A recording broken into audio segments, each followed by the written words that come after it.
ભરૂચ જિલ્લા પંચાયતની આછોડ બેઠક ઉપર ભાજપના ઉમેદવારનો ભવ્ય વિજય થતા વિજય સરઘસ નીકળ્યું હતું। ભરૂચ જિલ્લા પંચાયતની આછોડ બેઠક ખાલી પડી હતી, જેની 16મી ફેબ્રુઆરીએ પેટાચૂંટણી યોજાઈ હતી, જેમાં ભાજપના મેલાભાઈ વસાવા, કોંગ્રેસના સોમાભાઈ વસાવા તેમજ આમ આદમી પાર્ટીના જયંતિભાઈ વસાવા વચ્ચે ત્રિપાંખીયો જંગ ખેલાયો હતો।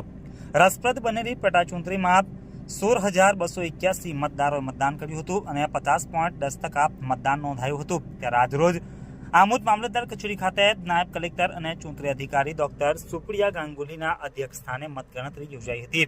કુલ 7 રાઉન્ડમાં થયેલી મતગણતરીમાં ભાજપના ઉમેદવાર પ્રથમ રાઉન્ડથી જ હરીફ ઉમેદવારોથી આગળ રહ્યા હતા। જેમ જેમ ભાજપ આગળ વધતો ગયો તેમ ભાજપના કાર્યકરોને ફટાકડાની આતશબાજીથી વાતાવરણ ગજવી મૂક્યું હતું। 7 રાઉન્ડના અંતે ભાજપના ઉમેદવાર મેલાભાઈ વસાવાને 10,946, કોંગ્રેસના ઉમેદવાર સોમાભાઈ વસાવાને 4,483 તેમજ આમ આદમી પાર્ટીના ઉમેદવાર જયંતિભાઈ વસાવાને 650 મત મળ્યા હતા। જ્યારે નોટામાં કુલ 202 મત પડ્યા હતા। ભાજપના ઉમેદવાર મેલાભાઈ વસાવા 6,463 મતના જંગી બહુમતીથી વિજેતા બન્યા હતા। ભાજપના ઉમેદવાર વિજેતા બનતા સૌપ્રથમ ધારાસભ્ય ડી.કે. સ્વામી તથા ઉમેદવારે ડોક્ટર બાબા સાહેબ આંબેડકરની પ્રતિમાને ફૂલહાર ચઢાવી આશીર્વાદ લીધા હતા અને ડીજેના તાલે ભવ્ય વિજય સરઘસ નીકળ્યું હતું, જેમાં ભાજપના કાર્યકરો અને હોદ્દેદારોએ ફટાકડાની આતશબાજી સાથે ભાજપના વિજયને વધાવ્યો હતો અને એકબીજાને મીઠાઈ ખવડાવી મોઢું મીઠું કરાવ્યું હતું।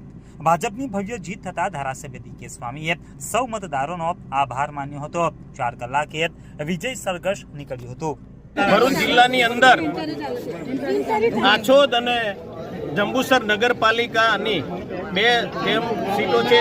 આછોદ જિલ્લા પંચાયત તેમજ જંબુસર નગરપાલિકાની 1 સીટનું મતદાન થયું હતું, જેની આજે ગણતરી થઈ છે અને બંને સીટ પર ભારતીય જનતા પાર્ટીના ઉમેદવારોનો ભવ્યાતિ ભવ્ય વિજય થયો છે, જેમાં જંબુસર 471 વોટથી જીત્યા છે અને આછોદ સીટ 6,400 કરતાં પણ વધુ મતથી ભારતીય જનતા પાર્ટીના ઉમેદવારનો વિજય થયો છે। તે બદલ તમામ ભરૂચની અંદર આવેલી આછોદ સીટ અને જંબુસર નગરપાલિકાના તમામ મતદારોના આજના દિવસે હું ખૂબ અભિનંદન આપું છું, ખૂબ આભાર વ્યક્ત કરું છું કે જેઓએ ખૂબ સારું મતદાન કરી ભારતીય જનતા પાર્ટીને વિજય બનાવ્યા છે। ભારત માતા કી જય, ભારત માતા કી જય, વંદે માતરમ, વંદે માતરમ, જીત ગયા ભાઈ, જીત ગયા।